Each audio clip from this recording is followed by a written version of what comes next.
Willie Upbin, freshman at UPenn. How's the freshman year been treating you? It's amazing, except for the beginning of the semester. It's been awesome. It's more than I expected, work-wise, socially, fencing-wise. It was all a blur in the beginning, and when I got into my rhythm, it's like the best experience. Like everyone that asks me, I'm like, college is amazing. It's amazing. And at Penn, it's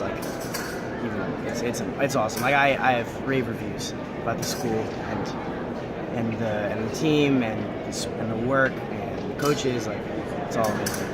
But in the beginning, I got sick, regular freshman sicknesses, and I was out for a month. And I couldn't do anything. I couldn't fence. I couldn't work out. I had to eat a different way. Couldn't really go out much. It was just like a completely different. I had never experienced something like that before.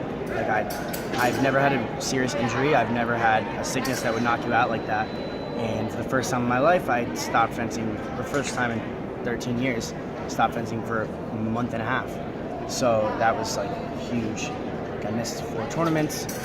Actually, no, I missed 6 tournaments. And NACs and NCAA events. Internationals, 2 World Cups, 2 NACs, 2 meets. I haven't fenced the college bout yet. So that sucks. But I got over it, and now I'm here. And I came out hopefully stronger. I'm still getting back in shape a little bit, but we're here.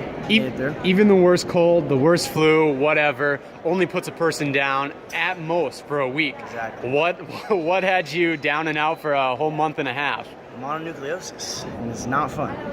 So the symptoms, I didn't actually feel the regular symptoms of mono. I felt the reason I couldn't fence for so long was because of my spleen. When you get mono, you're supposed to have enlarged glands and enlarged spleen. And we play a poking sport, so it's a medical emergency if you rupture your spleen. So we didn't want to take any risk with that.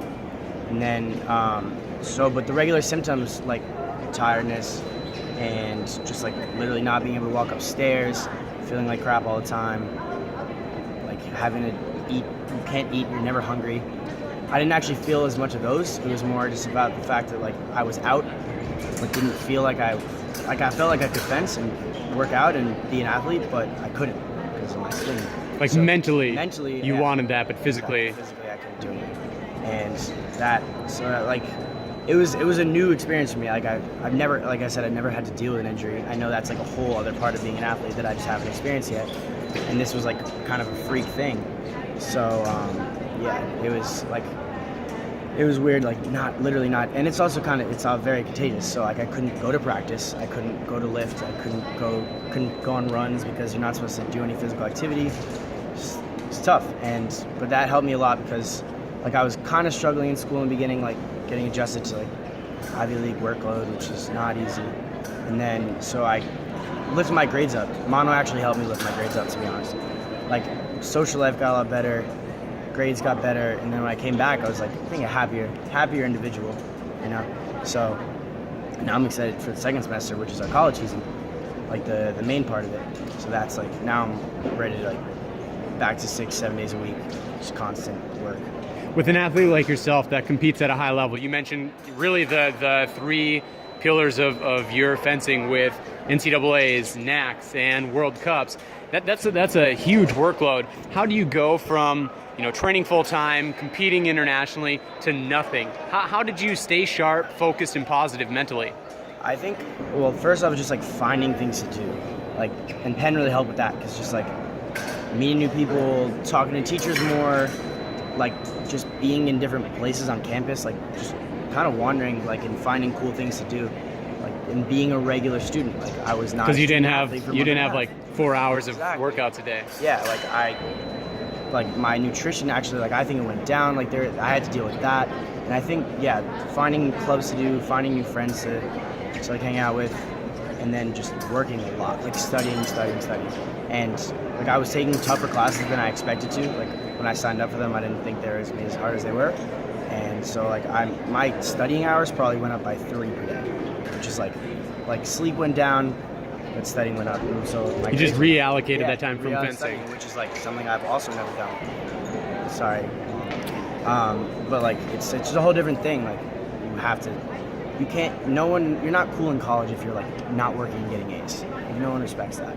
In high school, like cool, you were smart. Like you were traveling, doing your fencing thing, and then you got A's and didn't even have to try.